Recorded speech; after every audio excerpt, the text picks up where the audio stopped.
A deadly stabbing spree at children dancing club in Liverpool, UK. Good morning. Welcome to Amir Shakil 5858. I am Amir Budnam. I am thankful to all international news resources and my team. I am also thankful to all American, European, Canadian, Australian, Asian, African channels and AP, AFP and Reuters news agencies. Now watch the channels. Rather, headlines. Presumptive presidential candidate Kamala Harris raised more than $200 million. In Iowa, 6 weeks abortion ban is in effect now. Kamala blamed Trump for that. Christians vote for this time, Trump. Mr. Biden bid to overhaul the Supreme Court and curtail the limits of service. Biden proposed 18 years Supreme Court judge service. Trump will be interviewed by FBI regarding assassination attempt. Wildfires are still out of control in Northern California. Suspects caused this wildfire by burning the car.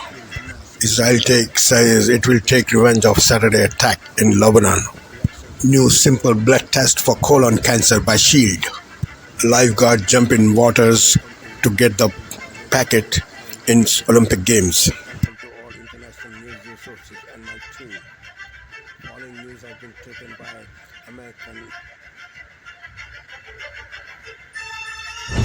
Tonight, the new turn in the race for the White House. Also the developing headline, the deadly stabbing spree at a children's dance party. First tonight here in the U.S., Election Day less than 100 days away now. Vice President Kamala Harris with momentum, raising more than $200 million just 1 week into her campaign. Speaking out tonight on Iowa's new 6-week abortion ban that just went into effect. Harris blaming Donald Trump and his choices for the Supreme Court, who overturned Roe. And tonight, Donald Trump under new scrutiny after saying, Christians, get out and vote just this time. You won't have to do it anymore. 4 more years, you know what? It'll be fixed. What did he mean by that? Rachel Scott on the trail tonight. Also this evening, President Biden and his major bid to overhaul the Supreme Court. How would this work? Tonight, Donald Trump now agreeing to a victim interview with the FBI after the attempted assassination. The wildfires burning homes to the ground tonight. The Park Fire out of control in Northern California. The fire larger than Los Angeles. And there is news tonight on the suspect accused of setting a vehicle on fire and rolling it down an embankment. The horrific and deadly stabbing attack during a children's dance class in the UK. Tonight, Israel now warning of a severe response after the deadly rocket attack by Hezbollah, killing a dozen children playing soccer. Here in the U.S. tonight, 2 passenger planes clipping wings on the tarmac. The medical breakthroughs tonight, a new blood test may be 90% accurate at determining if patients with memory problems have Alzheimer's. And the other simple blood test now approved by the FDA to screen for colon cancer. The big news tonight at the Summer Games in Paris, the U.S. men's gymnastics team returning to the podium for the first time in 16 years. And in the middle of the Olympic Games, that moment, the video making one man who was simply doing his job an instant hit around the world. If you know what we're talking about, you'll see it right here. From ABC News World Headquarters in New York, this is World News Tonight with David Muir. Good evening, and we begin tonight with the race for president. Just 99 days until the election. Vice President Kamala Harris with momentum tonight, raising more than $200 million in donations just 1 week into her campaign. And the national polls between Harris and Donald Trump tightening tonight. So are some of the polls in the key battleground states. And tonight, Donald Trump under new scrutiny after saying to a group of supporters, Christians, get out and vote just this time. You won't have to do it anymore. 4 more years, you know what? It'll be fixed. Immediate questions about what he meant by that. And tonight, Vice President Kamala Harris taking aim at Iowa's new 6-week abortion ban, blaming Donald Trump and his choices for the Supreme Court, who overturned Roe. ABC's Rachel Scott leading us off tonight. 1 full week into her campaign, Vice President Kamala Harris surging in the polls, pulling in more than $200 million since entering the race. And tonight, Harris seizing on an issue she hopes will define the choice in November: abortion. Speaking out against Iowa's 6-week abortion ban, set to go into effect today. Placing the blame squarely on Donald Trump, who appointed 3 of the Supreme Court justices who overturned Roe v. Wade. This ban is going to take effect before many women even know they're pregnant. And what this means is that 1 in 3 women of reproductive age in America lives in a state with a Trump abortion ban. The Harris campaign also jumping on Trump's controversial comments to a Christian audience, where he suggested if they vote this time, they won't have to vote again. Christians, get out and vote just this time. You won't have to do it anymore. 4 more years, you know what? It'll be fixed. It'll be fine. You won't have to vote anymore, my beautiful Christians. I love you, Christians. I'm a Christian. I love you. Get out. You got to get out and vote.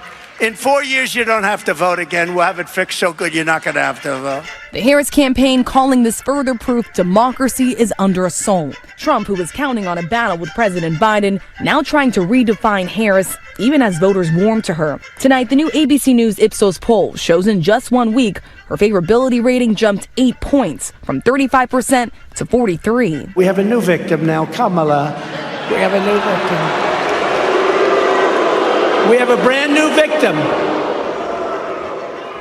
And honestly, she's a radical left lunatic. Harris and her team now honing a new one-word message, calling Trump out as weird. You may have noticed Donald Trump has been resorting to some wild lies about my record, and some of what he and his running mate are saying, well, it's just plain weird.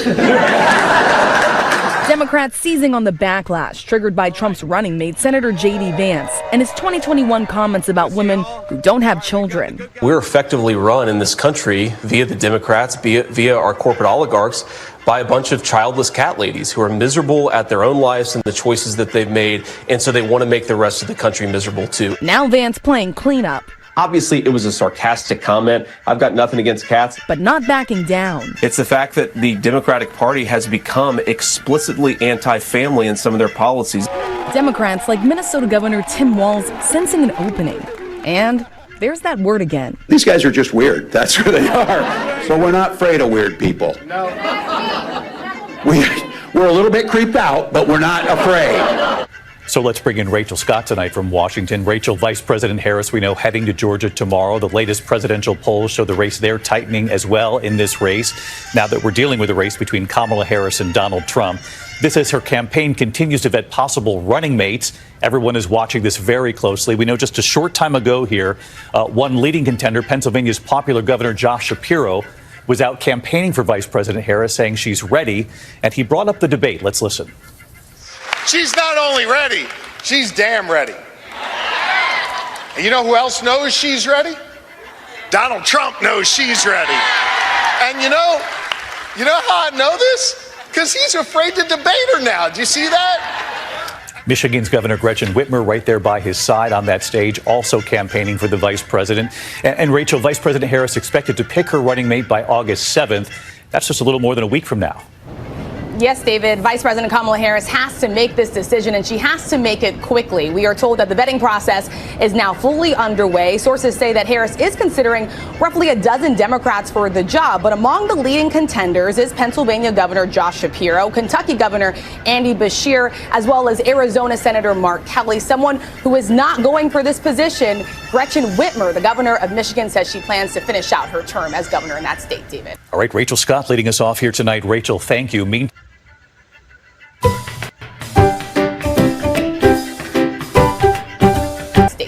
All right, Rachel Scott leading us off here tonight. Rachel, thank you. Meantime, tonight, President Biden now calling for major changes involving the Supreme Court, proposing 18-year term limits for the justices. At the LBJ Presidential Library in Austin, Texas, late today, the president proposing that a president appoint a justice every 2 years. So essentially, that's 2 justices appointed for each president's 4-year term. And that once appointed, those justices serve 18 years on the bench. He argues the court does not reflect the American people. Extremism is undermining the public confidence in the court's decisions. We need these reforms to restore trust in the courts, preserve the system of checks and balances that are vital to our democracy. There are also common sense reforms. So let's bring in our chief White House correspondent, Mary Bruce, also with us tonight. So, Mary, take us through it. Well, David, the president says that the way to restore trust in the Supreme Court is to establish those 18-year term limits. It does mean that a president would get to appoint a new justice every 2 years. Biden is also calling for a binding code of ethics for justices, and he's calling for a constitutional amendment declaring presidents don't have immunity for crimes committed in office, repudiating the court's recent ruling. But there is very little chance of this becoming a reality facing this divided Congress, and with just 99 days until Election Day, the House Speaker tonight saying this is dead on arrival. The White House recognizes this, but they are also hoping to put these issues top of mind for voters in November. And David, we are told tonight that the Vice President Kamala Harris, now the presumptive Democratic nominee, is supportive of these changes. David. Mary Bruce at the White House tonight. Mary, thank you. We have new reporting on the assassination attempt on former President Trump. Tonight, the former president agreeing to sit down now for what the FBI calls a victim interview. Here's Aaron Katursky. Tonight, former President Donald Trump agreeing to a victim interview with FBI investigators more than 2 weeks after the shooting that nearly took his life.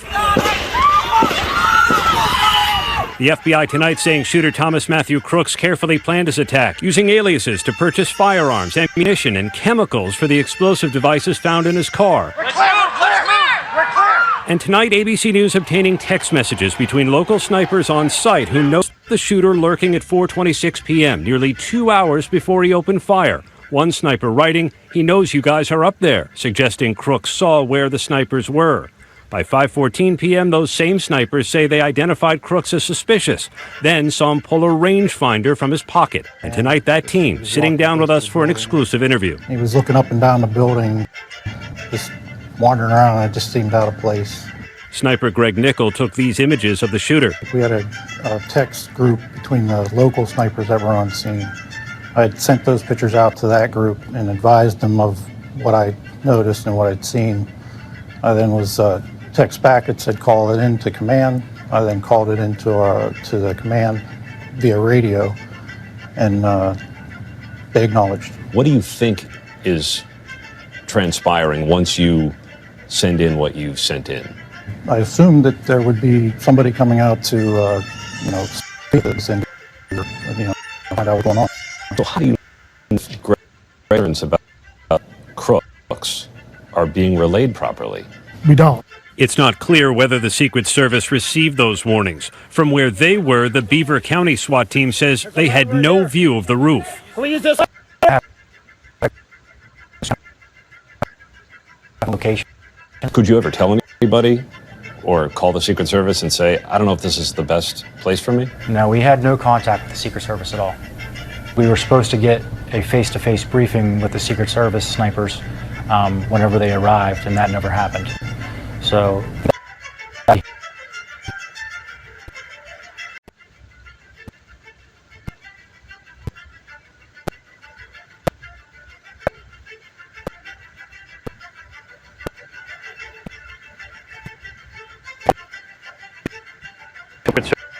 due to testify before Congress tonight, we're told he is prepared to explain the communications his agents had and did not have with the sniper teams on the ground. David? Aaron Katursky with the exclusive interview with local law enforcement and this apparent breakdown in communication with the Secret Service. Aaron, thank you. In the meantime, we turn to the wildfires in the West. California's Park Fire north of Sacramento, now larger than the city of Los Angeles. And authorities say the fire was set by a man who set a vehicle on fire and then sent it down an embankment. Mola Lenki from the fire zone. Tonight, the Park Fire exploding into California's record books. It's now the 6th largest fire on record in the Golden State, and it's still out of control. And tonight, the man authorities say started it, 42-year-old Ronnie Stout, charged in Butte County with arson. This is our authorities on fire. The Park Fire burning through more than 575 square miles in just 5 days, destroying more than 100 homes and other buildings, forcing thousands to flee. David Tehan and his son Jonathan, both firefighters in Butte County, both lost their homes in the fire. We have really not had time to stop and look at all of this and what we're going to do. We're still putting fires out. The Park Fire, just one of more than 100 major wildfires burning across multiple western states. Authorities in Oregon identifying the pilot killed Thursday while working near the Falls Fire as 74-year-old James Maxwell.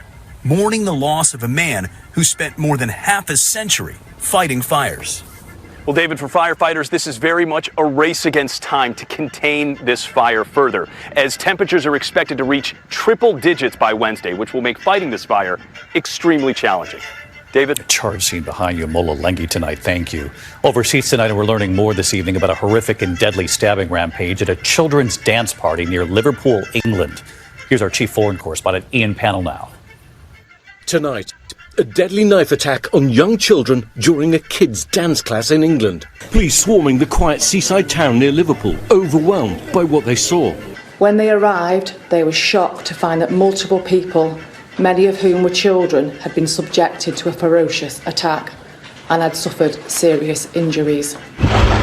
The victims, all with stab wounds, raced to area hospitals. At least 2 young children were killed, another 9 children injured in the knife attack. 6 are in a critical condition.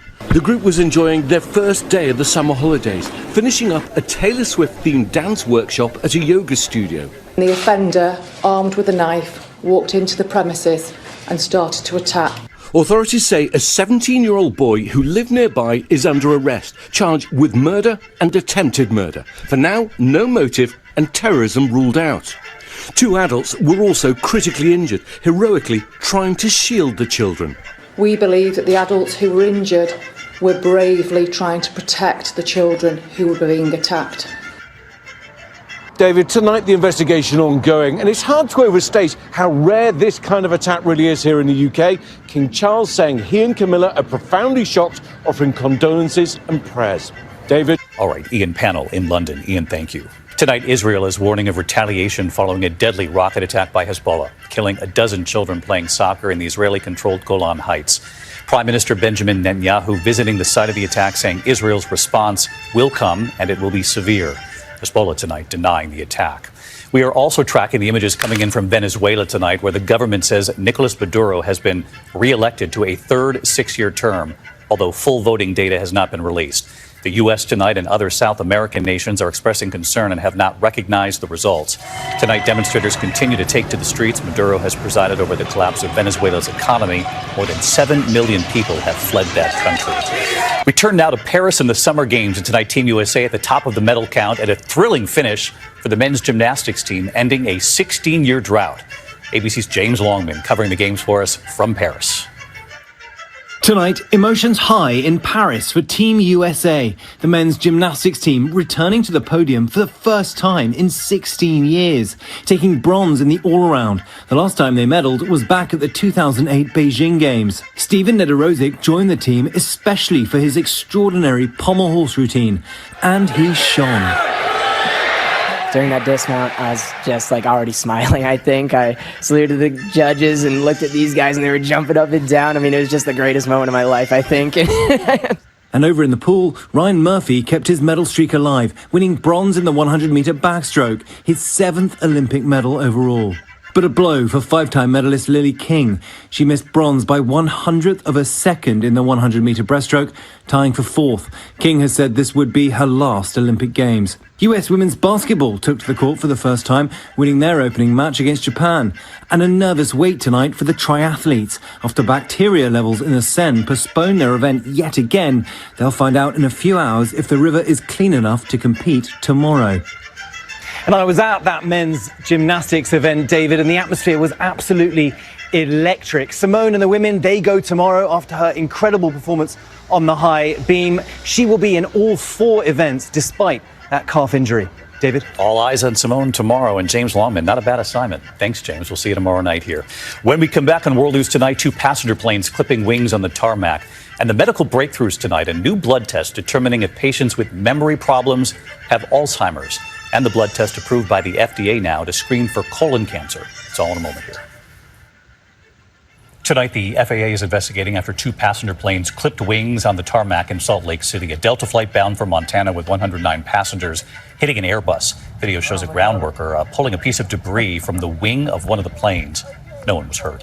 When we come back here, 2 new blood tests making news tonight. One to detect Alzheimer's, the other colon cancer. And the unexpected star at the Olympics. He was just doing his job. Did you see the moment?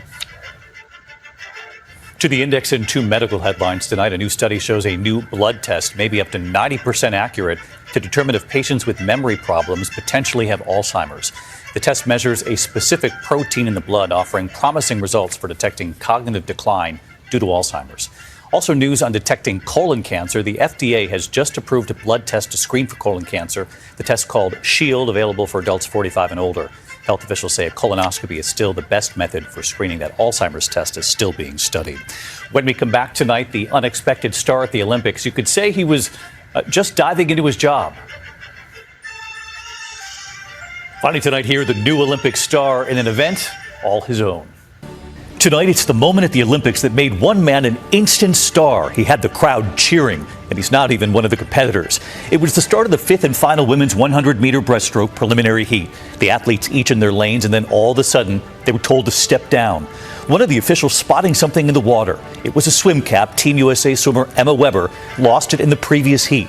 Swimmers often wear multiple caps, as you can see right there, Weber's last name and the flag. So that's when a lifeguard in that colorful swimwear was asked to dive in and get it. Essentially, he was just doing his job.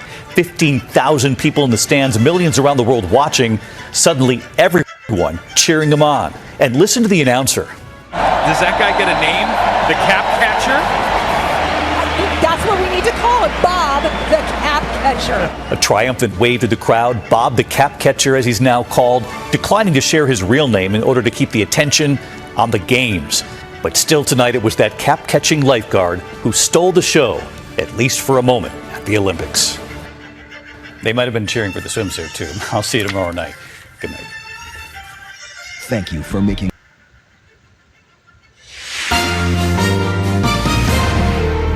On this Monday night, an exciting double dose of Olympic gold. The two Canadian women who won their events at the Paris Games, their journeys to the top of the podium. Horror in England. It was like a bunny gun off. The children killed in a stabbing spree at a community center and the teenager charged. Intercepted and inspected. These are crime scenes. A Global News exclusive inside a secret warehouse where officers stop stolen cars from leaving Canada. Plus, wildlife and wildfires, how animals in Alberta are adapting. Global National with Donna Friesen. Reporting tonight, Nitu Garcha. Good evening and thank you for joining us. It is an exciting time at the Paris Summer Olympics. Garcha.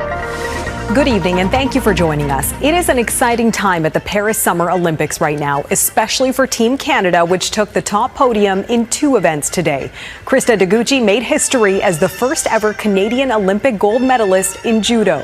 And in swimming, after nabbing Canada's first medal in Paris this past weekend, Summer McIntosh won the gold for the 400-meter individual medley. And as Mackenzie Gray reports, that's just scratching the surface of Canadian athletics. But first, we turn to suspected pickpocketers caught on camera. New tactics in an old crime. Tonight, a warning from police about protecting your valuables. CTV's Beth McDonnell joins us live with the details. Beth. Natalie, they're called distracted thefts, and tonight a woman in her early 60s is sharing her experience speaking out so this doesn't happen to anyone else. A guy is there with his mask on. And he's asking me about flowers, and I'm thinking, oh, wow, I love flowers. I love to help people. We're calling the woman in this video Jay because she's afraid of being targeted. It's July 19th, middle of the afternoon, and she's just left the teller machine at a bank in the Pape and Danforth area. She walks over to a market to buy flowers, and inside her backpack is her wallet with a large sum of money. Little does Jay know there's a camera recording. While she speaks with the man in the mask, her wallet is stolen.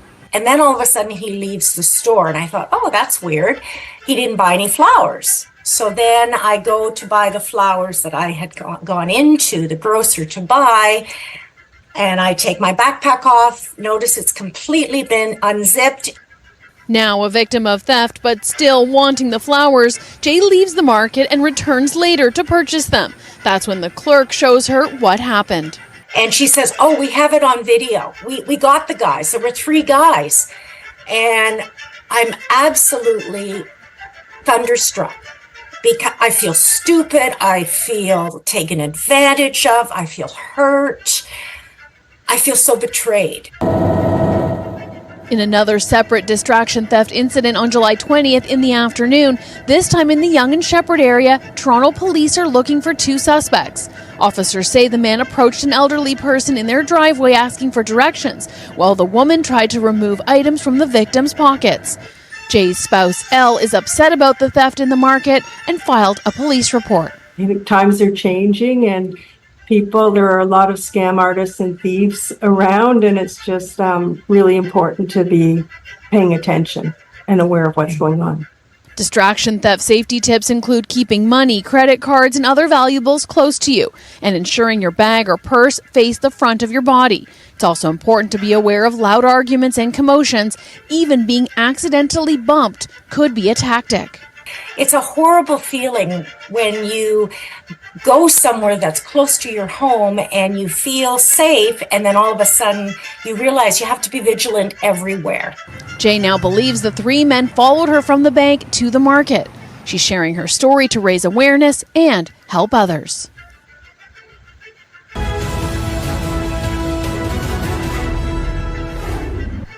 Here's more of my interview with former President Trump.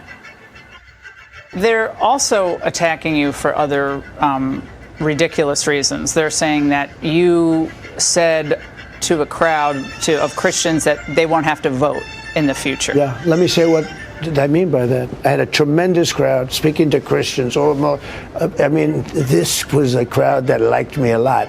I think I'm at 97% or something. And they're treated very badly by this administration, okay? Catholics are treated unbelievably. They're like persecuted. And if I might say, before I go into the other, Jewish people, if you're Jewish and you vote for Biden or the Democrats or Kamala or whoever's going to run, I guess it's going to be her. But if you voted for her or the Democrats, you should have your head examined, because nobody's ever been treated so badly by this. This administration is destroying Israel, et cetera, et cetera. So with respect to like a statement like I made, that statement is very simple. I said, vote for me. You're not going to have to do it ever again. It's true, because we have to get the vote out. Christians are not known as a big voting group. They don't vote. And I'm explaining that to them. You never vote. This time, vote. I'll straighten out the country. You won't have to vote anymore. I won't need your vote. You can go back to not you don't have to vote for you because you have 4 years in office. Look. Christians are known. You know who else doesn't vote? Gun owners don't vote. But just to be clear, what you're saying, though, you're not saying it's being interpreted as you are not surprised to hear. No, by the left as well. They're never going to have another election. He's saying there's not. So first time I've even heard. Can you even just respond to that? I said Christians. I started off by saying, just so you understand, you never vote. Christians do not vote well. They vote in very small percentages. Why? I don't know. Maybe they're disappointed in things that are happening, but for a long time. I say, you don't vote. I'm saying, go out. You must vote. November 5th is going to be the most important election in the history of our country. Whether you vote early or not, we should have, by the way, one-day voting. We should have voter ID. We should have proof of citizenship. And we should have paper ballots, okay? That's what we should have. But we don't have that. But I said to the Christians in the room, thousands of them, I said, typically Christians do not vote. Why it is, I don't know. You're rebellious. Something's going on. Don't worry about the future. You have to vote on November 5th. After that, you don't have to worry about voting anymore. I don't care, because we're going to fix it. The country will be fixed, and we won't even need your vote anymore, because frankly, we will have such love. If you don't want to vote anymore, that's okay. And I think everybody understood it. I didn't know there was any. Yeah, well, I mean, because it's the constant refrain. I mean, after they have done all the things that we've talked about tonight. Horrible. All of the things. Russia, all the things. And dump their guy of 52 years. Just dump him to the side. So they do all that. And then they say, well, no, you can't vote for him because he's literally never going to leave office. Good evening, I'm Jeff Bennett. Amna Nawaz is away. On the NewsHour tonight, Venezuela becomes embroiled in a political standoff after both Nicolas Maduro's ruling party and the opposition claim victory in that country's presidential election. President Biden proposes major changes to the U.S. Supreme Court, including term limits. We need these reforms to restore trust in the court, preserve the system of checks and balances that are vital to our democracy. and how the Trump and Harris campaign messages are resonating with voters fewer than 100 days before the election.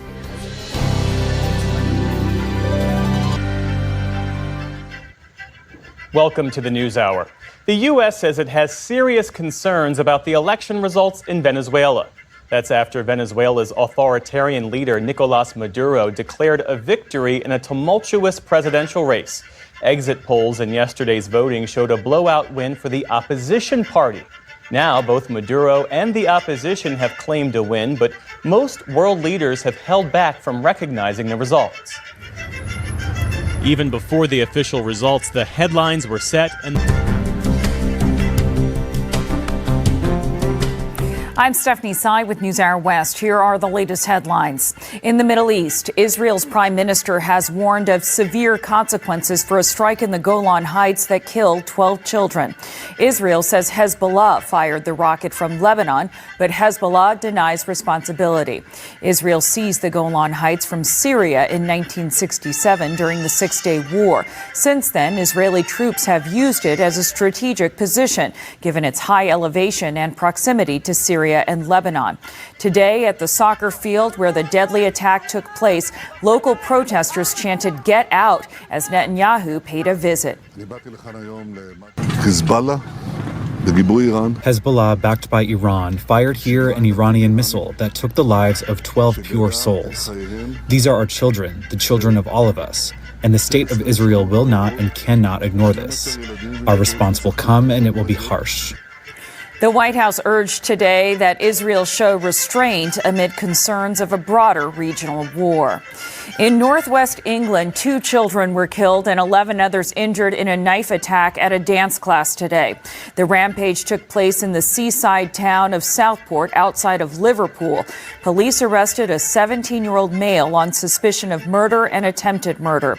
6 children and 2 adults are in critical condition. The town's chief constable described it as a ferocious attack.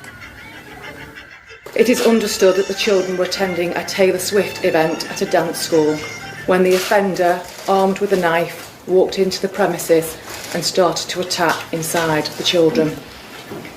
We believe that the adults who were injured were bravely trying to protect the children who were being attacked. Police have not yet identified a motive, but they are not treating it as a terrorist attack. Here in the U.S., officials say the Park Fire in Northern California has become the 6th largest blaze in state history. Today, authorities charge this man, Ronnie Dean Stout II, with arson. He is accused of pushing a burning car into a gully last week, igniting the fire. Firefighters reported some progress on containment over the weekend, but the fire is still spreading. The inferno has burned more than 100 structures across an area that's larger than the city of Los Angeles. Among the communities warned to evacuate is the town of Paradise, which was devastated by the Camp Fire in 2018. A judge in New York has decided not to appoint an outside monitor to oversee the finances and internal operations at the National Rifle Association. But Judge Joel Cohen did ban former NRA head Wayne LaPierre from working there for 10 years. The ruling came during the second phase of a civil case brought by New York Attorney General Letitia James. During the first phase earlier this year, a jury found that LaPierre had misspent millions of NRA dollars on personal expenses. He was ordered to repay more than $4 million.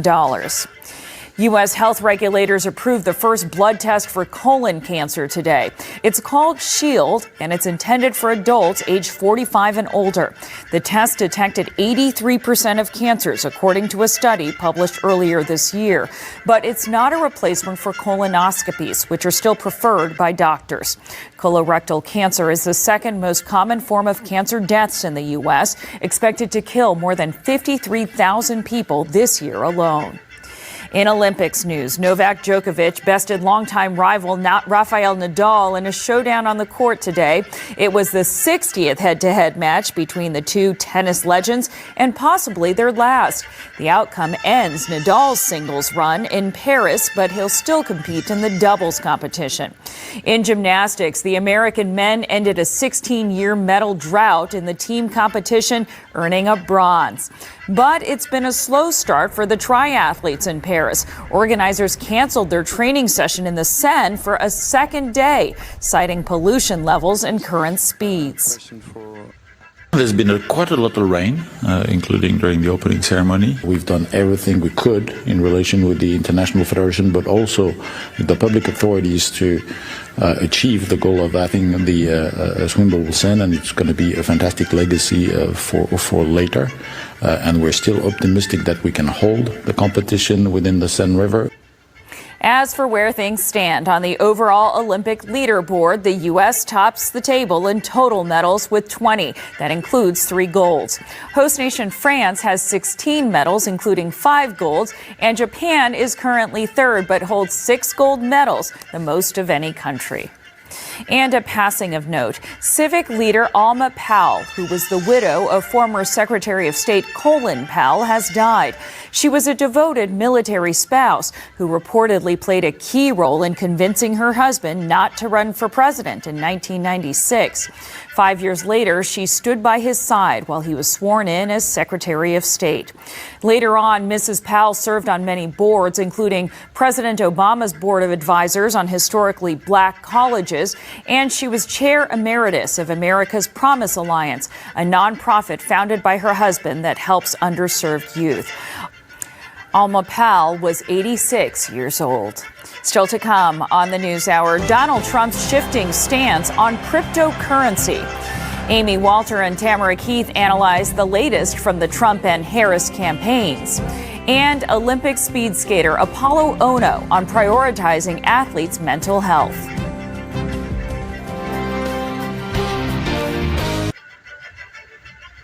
This could have happened in a senior's home.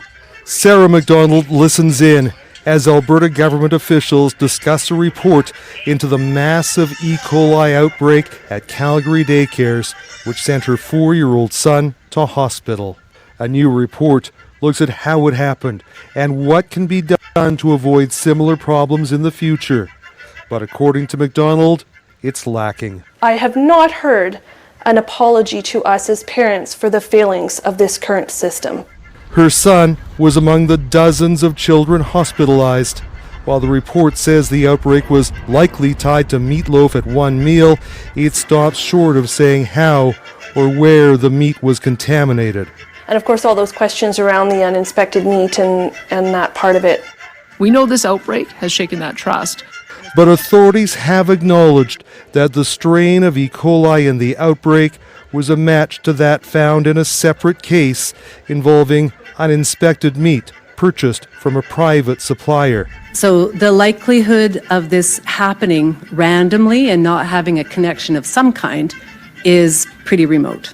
Among the recommendations, tougher enforcement, more frequent health inspections, and new laws allowing police and inspection officials more latitude to press charges against repeat offenders.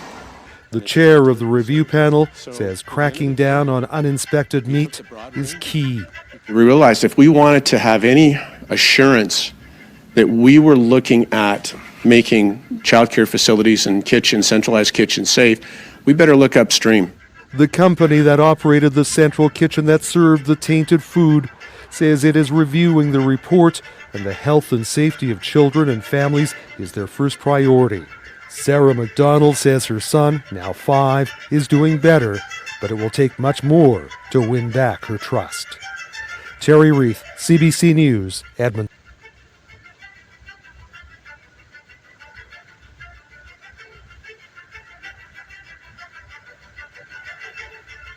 Glory. Canadian athletes capture gold during a historic tonight. Olympic glory. Canadian athletes capture gold during a historic day in Paris.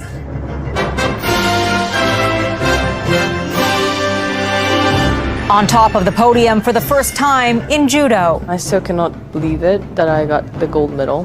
While Summer McIntosh delivers a dominating win in the pool. The success and a unique set of security threats with Canadian police on patrol.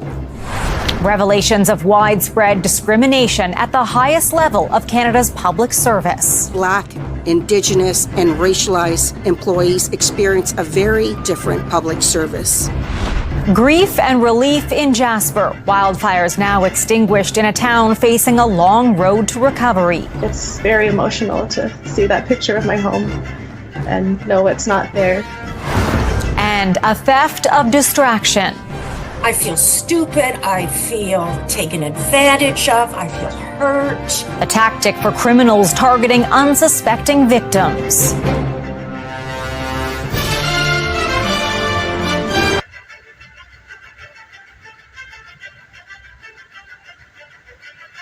Tonight, the new details we're just learning about the assassination attempt of Donald Trump. The shifting timeline, how long before shots were fired did law enforcement notice the shooter? The text messages among local counter snipers just released. There were multiple opportunities for this individual to be encountered by law enforcement, to be questioned. Plus, the former president agrees to a victim interview with the FBI as investigators search for a motive. He also made searches related to power plants, mass shooting events, information on improvised explosive devices. The CBS Evening News starts now.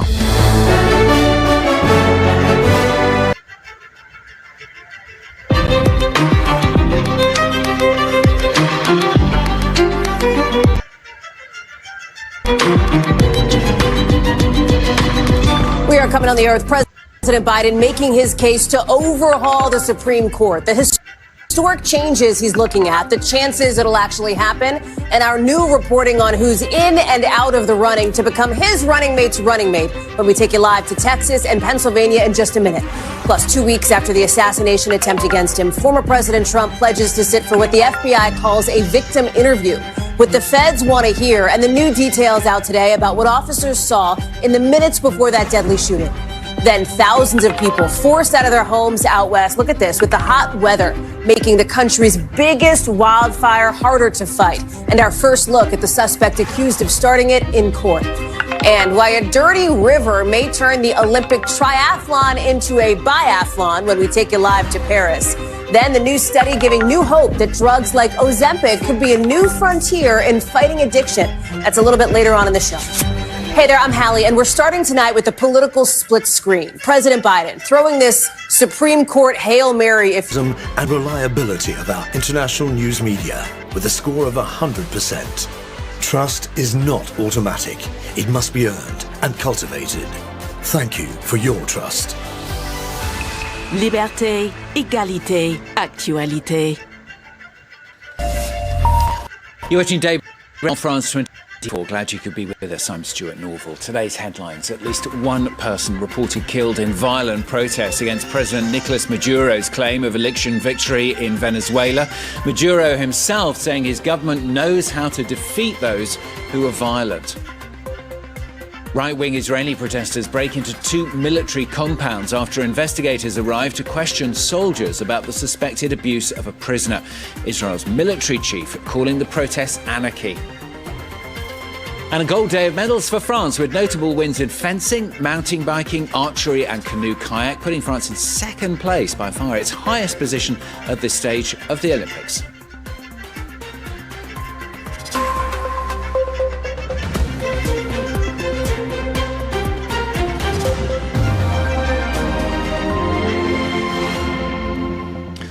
Freedom, freedom. This government is going to fall. Those some of the chants as Venezuelan security forces fired tear gas and rubber bullets at thousands of protesters challenging the re-election victory claimed by President Nicolas Maduro, but disputed by the opposition and questioned abroad as well. At least one protester has been killed, according to NGOs. Many demonstrators ripping Maduro posters from street posts and burning them, to statues of Hugo Chavez, a socialist icon who anointed Maduro as his successor, knocked down. Maduro saying his government knows how to defeat those who are violent. Andrew Hillier has the latest.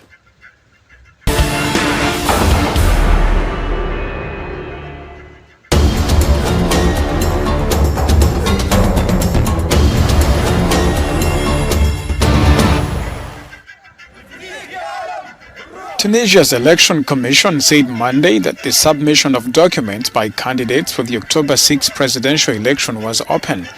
The exercise will last until August 6. Candidates are required to submit a list of their endorsers in paper and electronic formats, including comprehensive details of each endorser. For those representing political parties, the Electoral Authority requires that the candidacy forms bear the signature of the party's legal representative. It says the strict rules are meant to guard the transparency and integrity of the process. Leading opposition figures have been arrested or withdrew their interest in recent weeks. Incumbent President Kais Saied is widely expected to seek re-election in 2020. 11 months after he came to power in a coup, there are growing calls for Gabon's transitional president, Brice Oligui Nguema, to run for office. He was sworn in September last year, less than a month after ousting President Ali Bongo, whose family had ruled the country for more than 5 decades. RFI says on Saturday the Deputy Prime Minister Alexandre Barrot-Chambrier said he would not be a candidate and would support the president if he stood in presidential elections scheduled for August 2025. But while his actions on the ground suggest he intends standing, Oligui Nguema has not yet declared himself a candidate.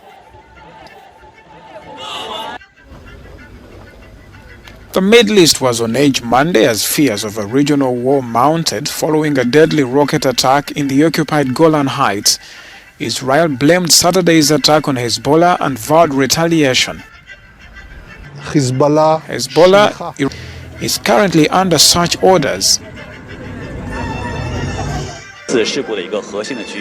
At least 12 people have been killed after a mudslide hit a house in southeastern China as heavy rains continue in the aftermath of Typhoon Gemi. The deaths are the first reported in China after the typhoon made landfall on Thursday and was downgraded to a tropical storm. Before reaching China, the typhoon intensified monsoon rains in the Philippines, leaving at least 34 dead. It then barreled across Taiwan, where authorities said on Saturday that the death toll had risen to 10.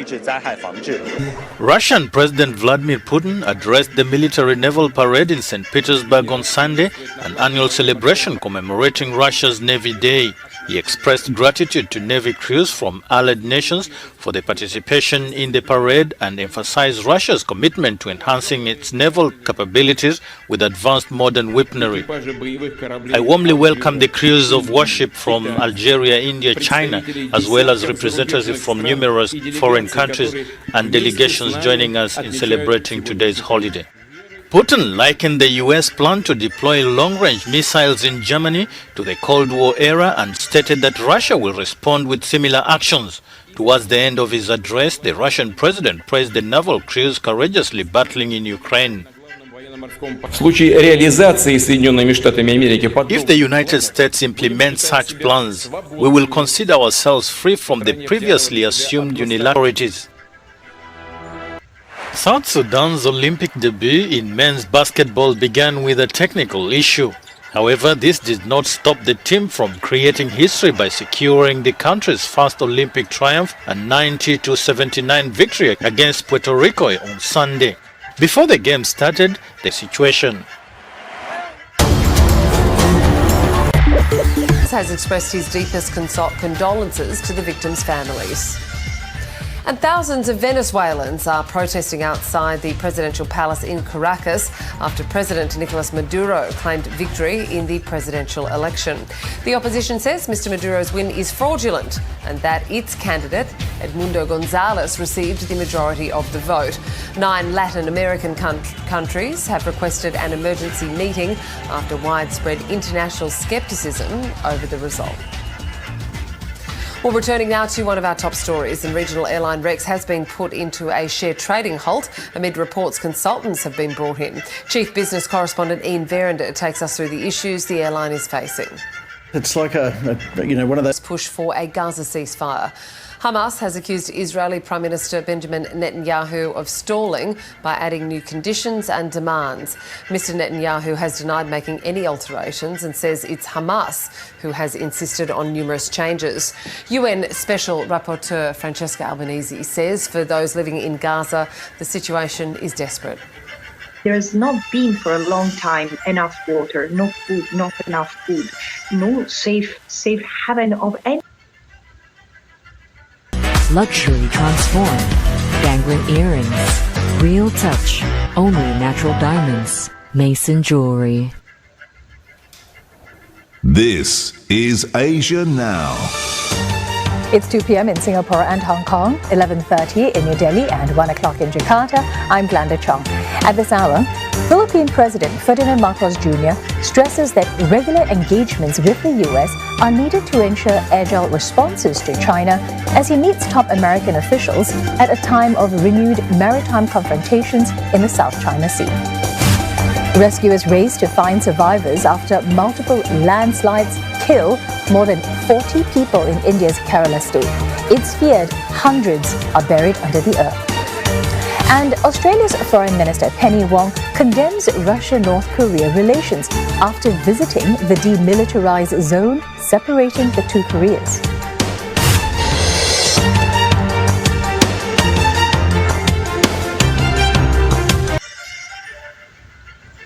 Thank you for watching and privilege of your time.